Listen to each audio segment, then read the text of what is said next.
Hello students, इस video के अंदर हम लोग यूनिफॉर्म सर्कुलर मोशन से रिलेटेड कुछ टर्म्स को डिस्कस करेंगे, जैसे कि angular displacement, angular velocity, time period, frequency, इन सारी चीज़ों को और फिर इनके बीच के कुछ रिलेशंस को हम लोग सीखेंगे। तो सबसे पहले डिस्प्लेसमेंट का मतलब हम लोगों ने लीनियर वाले केस में पढ़ा है कि ये क्या होता है, shortest distance between the initial point and final point. तो वो तो लीनियर डिस्प्लेसमेंट को बताता है। लेकिन कोई ऑब्जेक्ट जब सर्कुलर पाथ में मूव कर रहा होता है, कोई ऑब्जेक्ट जब सर्कुलर पाथ में मूव कर रहा है, सपोज ये किसी ऑब्जेक्ट का पार्टिकल का सर्कुलर पाथ का सर्कुलर मोशन का पाथ है, ठीक है। और अभी ये ऑब्जेक्ट है यहाँ पे, ठीक है। ये ऑब्जेक्ट ये सर्कुलर पाथ का सेंटर है। ये अभी इस ऑब्जेक्ट का पोजीशन ये है, ठीक है। इस ऑब्जेक्ट का इनिशियल पोजीशन हमारा ये है, P I, initial position of an object. तो this is the radius vector which joining the object with the centre. जिस सर्कुलर पाथ में मूव कर रहा है उसका सेंटर को ज्वाइन करने वाला ये रेडियस वेक्टर है। अभी ये ऑब्जेक्ट जो है, ये ऑब्जेक्ट कुछ टाइम में, ठीक है, कुछ टाइम में, सपोज गिवन टाइम टी में, ठीक है, गिवन टाइम टी में, इस टी समय के अंदर ऑब्वियसली सर्कुलर पाथ में मूव करते हुए सपोज यहाँ पे पहुंच गई, हमारा फाइनल पोजीशन है पी एफ, ठीक है, फाइनल पोजीशन है। तो now the radius vector joining the point with the centre of the circular path ये है। तो ये जो रेडियस वेक्टर है, ये इस गिवन टाइम टी में, ये इसको यहाँ से तक पहुंचने में कितना समय लगा, टी टाइम लगा। तो इस टी टाइम में, इस गिवन टाइम टी में, ये जो रेडियस वेक्टर है हमारा, ये जो रेडियस वेक्टर है, ये कितने एंगल को स्वाइप किया, ये हमारा इतने एंगल को स्वाइप किया, ठीक है। ये हमारा कितना एंगल को स्वाइप किया, चलिए इस एंगल को मान लेते हम लोग क्या, थीटा, ठीक है। ये हमारा क्या है, रेडियस है आर। और चलिए मान लेते हैं कि ये अलोंग द आर्क, इसका जो डिस्टेंस ये ट्रेवल किया, जो लीनियर डिस्टेंस है, ये हमारा ये आर्क का जो लेंथ है, इसको मान लेते हैं ये हमारा क्या है, एस, ठीक है। तो ये इस जो थीटा को, मतलब कि ये जो रेडियस वेक्टर है जो इस पॉइंट को ज्वाइन कर रहा है किसके साथ, centre of the circular path के साथ, ये रेडियस वेक्टर जितने एंगल को स्वाइप करता है, इसी एंगल को हम लोग क्या बोलते हैं, इसी एंगल को बोलते हैं हम लोग एंगुलर डिस्प्लेसमेंट। और ये आर्क, ये रेडियस, इस एंगल के बीच एक रिलेशन होता है जिससे हम लोग एंगुलर डिस्प्लेसमेंट के एक्सप्रेशन को निकाल सकते हैं। इसके बीच एक रिलेशन होता है क्या, theta is equals to s by r. Theta is equals to क्या होता है, एस बाई आर। तो ये होता है हमारा एंगुलर डिस्प्लेसमेंट का expression, theta is equals to s by r, जहाँ पे थीटा क्या है, एंगुलर डिस्प्लेसमेंट है, एस क्या है, ये आर का लेंथ है, और रेडियस क्या है, तो सॉरी आर क्या है, तो रेडियस है। अभी यूनिट की बात करें तो इस एंगुलर डिस्प्लेसमेंट का यूनिट होता है रेडियन, ठीक है। इस एंगुलर डिस्प्लेसमेंट का यूनिट क्या होता है, रेडियन। ये रेडियन सिस्टम ज़्यादा स्टैंडर्ड है। डिग्री सिस्टम को अभी तक इससे पहले हम लोग यूज़ करते हैं, लेकिन अभी एंगल को रिप्रेजेंट करने के लिए अब के बाद से हम लोग सिर्फ और सिर्फ किसको रिप्रेजेंट करेंगे, रेडियन को रिप्रेजेंट करेंगे, रेडियन से रिप्रेजेंट करेंगे, ठीक है। तो रेडियन का मतलब क्या होता है, याद रखना, अभी सिर्फ एक कन्वर्जन याद रखना है कि ये जो हमारा पाई रेडियन 180 डिग्री के बराबर होता है। 180 डिग्री को किसके बराबर बोलते हैं, पाई रेडियन के बराबर बोलते हैं। तो हम लोग जब भी 90 डिग्री 180 को रिप्रेजेंट करेंगे तो किससे रिप्रेजेंट करेंगे, पाई से रिप्रेजेंट करेंगे। तो इसलिए 90 को पाई बाई 2 से, 45 को पाई बाई 4 से, 60 को पाई बाई 3 से, ये रेडियन हम लोग क्या करेंगे, इसको रिप्रेजेंट करेंगे, ठीक है। इसका यूनिट क्या होता है, रेडियन। और चूंकि ये इसका डायमेंशन की बात करें तो ये भी हमारा डिस्टेंस है, आर्क का लेंथ है, ये भी हमारा आर्क का लेंथ है, ठीक है। तो ये डायमेंशनलेस क्वांटिटी है, उससे होना तो चाहिए था इसको यूनिटलेस क्वांटिटी भी, लेकिन इसको हम लोग आइडेंटिफाई कैसे करते हैं कि ये एंगल जैसे 5, एस और आर का रेशो 5 आ जाता है। तो 5 क्या, हम लोग उसको आइडेंटिफाई कैसे करते हैं कि ये एंगल को रिप्रेजेंट कर रहा है, कि लेंथ को रिप्रेजेंट कर रहा है, किस चीज़ को रिप्रेजेंट कर रहा है, कि रिफ्रैक्टिव इंडेक्स को रिप्रेजेंट कर रहा है, किसको रिप्रेजेंट कर रहा है, नहीं पता। तो इसीलिए इसको हम लोग प्रॉपर आइडेंटिफाई कर पाए, इसीलिए इसका यूनिट क्या यूज किया जाता है, रेडियन। अदरवाइज होना तो ये यूनिटलेस भी चाहिए, क्योंकि ये दोनों सेम फिजिकल क्वांटिटी का रेशियो होता है, ये भी लेंथ है, ये भी लेंथ है। तो होता ये डायमेंशनलेस है, बट यूनिट क्या होता है इसका, रेडियन। ठीक है, ये डायमेंशनलेस क्वांटिटी है।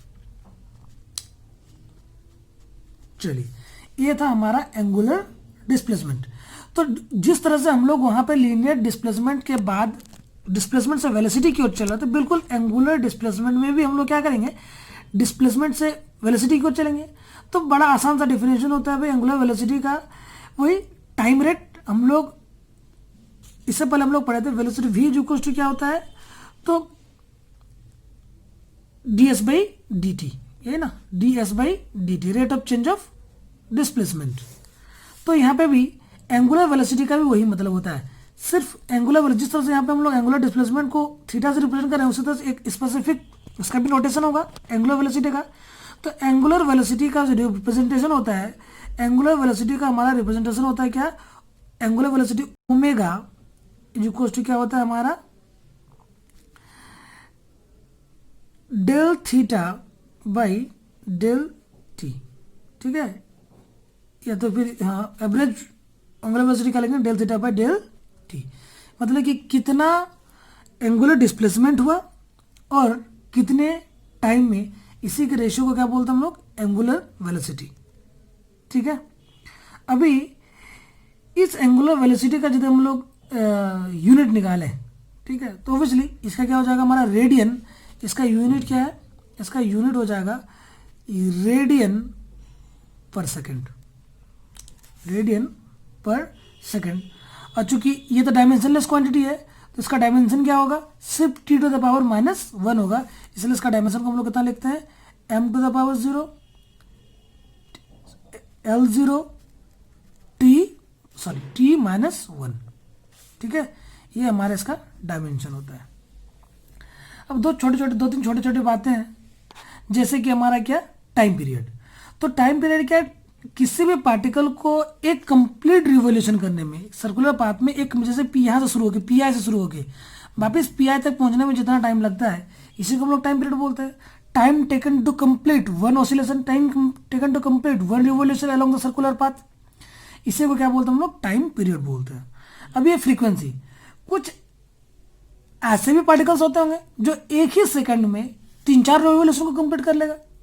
तो एक सेकंड में जितना रिवोल्यूशन को कंप्लीट होता है, the number of revolutions completed in 1 second या पर यूनिट टाइम, उसी को क्या बोलते हैं हम लोग, फ्रीक्वेंसी बोलते हैं। ठीक है, ये सारी पहले की पढ़ी हुई बातें हैं। दो टर्म और है हमारा, टाइम पीरियड जिसको हम लोग कैपिटल टी से डिनोट करते हैं, और एक है फ्रीक्वेंसी जिसको हम लोग अलग अलग से, कभी कभी एफ से भी डिनोट करते हैं, कभी कभी न्यू से भी डिनोट करते हैं।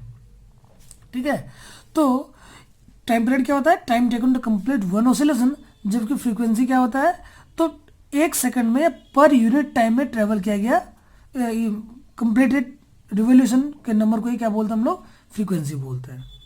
ठीक है, अभी इन तीनों के बीच एक रिलेशन को हम लोग एस्टेब्लिश करने की कोशिश करते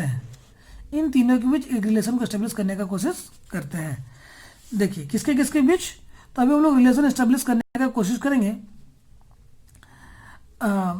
एंगुलर वेलोसिटी ओमेगा, ठीक है, फ्रीक्वेंसी न्यू और टाइम पीरियड टी, इन तीनों के बीच एक रिलेशन को एस्टेब्लिश करने का कोशिश अभी हम लोग करते हैं।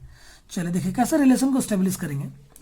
तो जरा सोचने वाली बात है कि ओमेगा इज इक्वल्स टू क्या होता है हमारा, ओमेगा इज इक्वल्स टू क्या होता है, तो ओमेगा इज इक्वल्स टू होता है del theta by del t, है ना, कि कितना एंगुलर डिस्प्लेसमेंट को ट्रेवल किया, ये हुआ, और कितने टाइम में।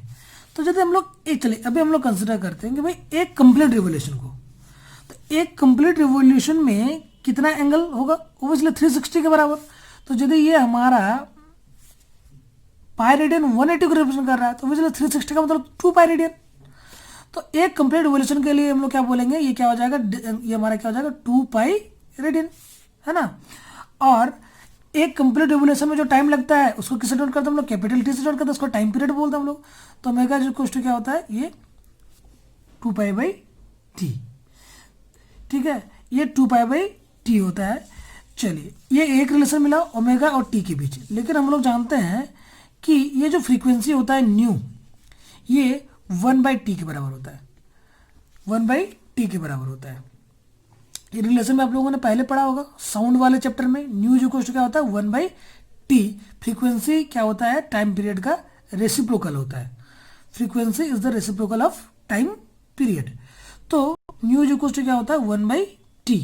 तो इस 1/t की जगह पर हम लोग न्यू भी लिख सकते हैं। तो यहाँ एक और रिलेशन निकल के आता है क्या, omega is equal to 2 nu. ठीक है, ओमेगा इज इक्वल टू क्या आता है 2 न्यू।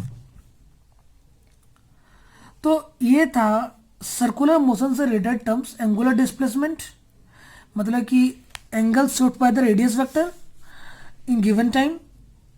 ठीक है, एंगुलर डिस्प्लेसमेंट पर यूनिट टाइम को क्या बोलते हैं हम लोग, angular velocity. Time period, time taken to complete one revolution. Frequency, number of revolutions completed in 1 second या यूनिट टाइम। और इसके बीच एक रिलेशन आया क्या, तो ओमेगा इक्वल टू क्या लिखेंगे हम लोग 2π/t, या तो ओमेगा की जगह पे क्या लिखेंगे 2π न्यू। ये हमारा रिलेशन होता है। अभी अगले वीडियो के अंदर हम लोग 2 रिलेशन और स्टेब्लिश करेंगे, 2 रिलेशन को और डिस्कस करेंगे। क्या कि लीनियर वेलोसिटी और एंगुलर वेलोसिटी और लीनियर एक्सेलरेशन और एंगुलर एक्सेलरेशन में क्या रिलेशन होता है। इन रिलेशंस का काफ़ी ज़्यादा यूज़ है आगे के चैप्टर्स में, इसलिए इन रिलेशंस को पढ़ना हम लोगों के लिए ज़रूरी होता है।